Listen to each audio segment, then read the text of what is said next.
صاحب کتاب بتا رہے ہیں. پہلے فرماتے ہیں دخول و قد ایک علامت ہے قد کا داخل ہونا، سین کا داخل ہونا، صوفہ کا داخل ہونا، جسم کا داخل ہونا. یعنی یہ چار، قد کا داخل ہونا ایک علامت، سین کا داخل ہونا دوسری علامت، صوفہ کا داخل ہونا تیسری علامت، جسم کا داخل ہونا چوتھی علامت. مثال کے طور پر قد قام، وہ کھڑا ہو گیا. تو قد کبھی اسم یا حرف پر داخل نہیں ہوتا ہے، فعل ہی پر داخل ہوتا ہے.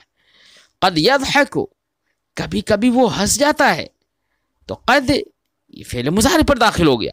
سیذهب، ستذهب، ان قریب تو جائے گا، تو یہاں پر سین داخل ہو گیا. سوف نذهب، بعد میں ہم جائیں گے، سین قریب مستقبل قریب کو بتاتا ہے، سوفا مستقبل بعید کو بتاتا ہے. ولم یذهبوا، وہ سب نہیں گئے. تو لم یذهبوا لم ہو یا اس کے اخوات ہوں، لم لما، لام امر، لا نہیں شرطیہ، ان سب کی بنا پر جزم آتا ہے. اور جزم یہ فعل کی علامت ہے، اسم پر جزم نہیں آتا ہے. لم یذهبوا یہاں پر لم کی وجہ سے یذهبوا میں جزم ہوا. کیوں؟ فعل میں جزم، فعل مجزوم ہو گیا. کیسے؟ اس لیے کہ نون اعرابی دیکھیے بچوں گر گیا نا، یذهبون تھا، لم جازمہ کی وجہ سے ہی نون اعرابی گر گیا، لم یذهبوا ہو گیا. اور اگر یہ جمع غائب کا صیغہ نہ ہو، واحد غائب کا صیغہ لائیں، تو ہم کہیں گے لم یذهب، لم نذهب متکلم میں، لم اذهب سب میں جزم ہے نا، لم یذهبوا میں جزم اس طور سے کہ نون اعرابی گر گیا. تو چار یہ علامت فعل کی ذکر کی. پانچویں علامت اور چھٹی اور ساتویں علامت یعنی تین علامتیں ایک ساتھ ذکر کر رہے ہیں. فرماتے ہیں واتصال ضمیر البارز المرفوع، ضمیر بارز مرفوع کا متصل ہونا، یہ بھی فعل کی علامت ہے. ضمیر بارز مرفوع کا متصل ہونا یہ فعل ہی کے ساتھ ہوتا ہے، اسم کے اندر نہیں پایا جاتا ہے. ضمیر جیسے ضربتا، ضربتی، ضربتو، ضربت، شربت، شربتا، سب میں ضمیر بارز مرفوع ہے اور سب میں متصل ہیں. ایسے ہی تائے تانیث ساکنہ کا متصل ہونا، کس کا؟ تائے تانیث ساکنہ کا متصل ہونا، یہ بھی فعل کے اندر ہوتا ہے. جیسے ضربت، شربت. اور ایسی تاکید کے دونوں نون یعنی نون ثقیلہ اور نون خفیفہ کا متصل ہونا، یہ بھی فعل کے اندر ہی ہوتا ہے، فعل کی علامت ہے.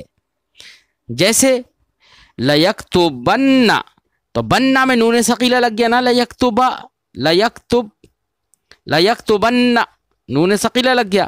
لیکتبن نون خفیفہ لگ گیا.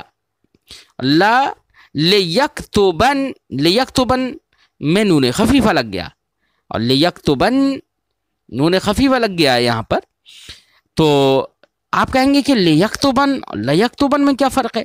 تو دونوں فرق یہ ہے کہ پہلے لیکتبن میں لام مفتوح ہے، وہ لام تاکید ہے، اور لیکتبن میں لام مکسور ہے، وہ لام امر ہے.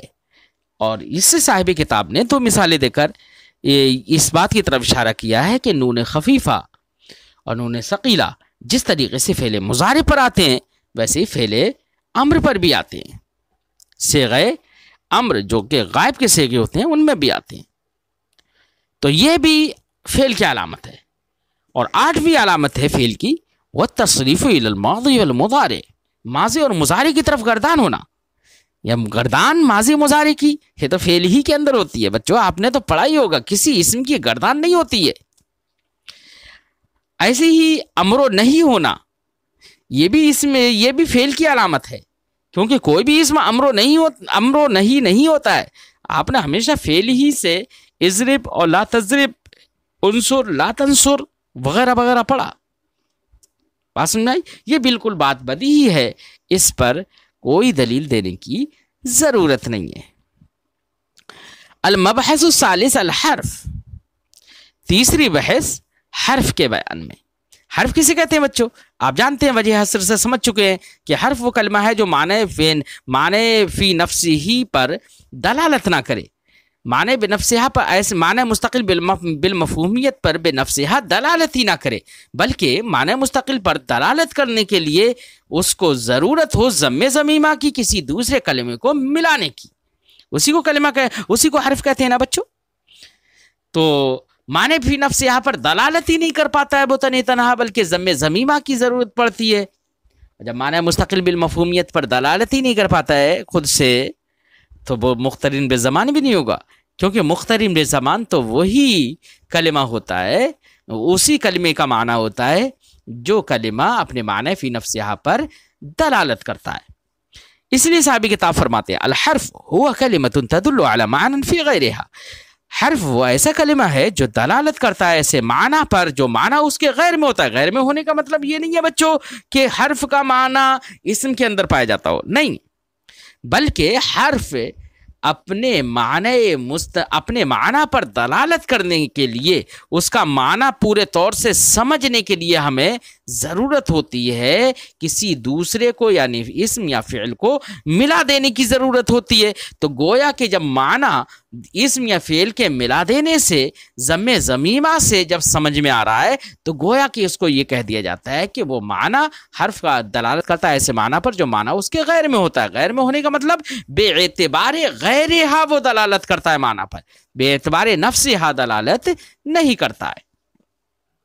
فرماتے ہیں حرف وہ ایسا کلمہ ہے جو دلالت کرے ایسے معنی پر جو اس کے غیر میں ہو، یعنی بے اعتبار غیرہا جو معنی پر دلالت کرے. دلالت خالیت من الزمن، ایسی دلالت کرے گا وہ کہ جو دلالت زمانے سے خالی ہوگی. کیا میں نے بتایا کہ اقتران بالزمان تو اسی معنی کے ساتھ ہوتا ہے، وہی معنی مقترن بالزمان ہوتا ہے جس معنی پر دلالت کلمہ کی بے نفسہا ہوتی ہے جو مستقل بالمفہومیت ہوتا ہے. اور حرف ایسا ہوتا ہی نہیں ہے، اس لیے وہ زمانے سے بھی خالی ہوگا، اس کی دلالت زمانے سے خالی ہوگی. فرماتے ہیں الحرف، حرف کی علامت یہ ہے، حرف کی ویسے کوئی علامت نہیں ہے، اس لیے صاحب کتاب نے علامتہ سے اس کو ذکر نہیں کیا، لیکن پھر بھی اس کی ایک پہچان یہ ہے کہ وہ نہ اسم کی علامت کو قبول کرتا ہے نہ فعل کی علامت کو قبول کرتا ہے. یعنی اسم اور فعل کی علامتیں جہاں پر نہ ہوں تو سمجھ لو کہ وہ حرف ہے.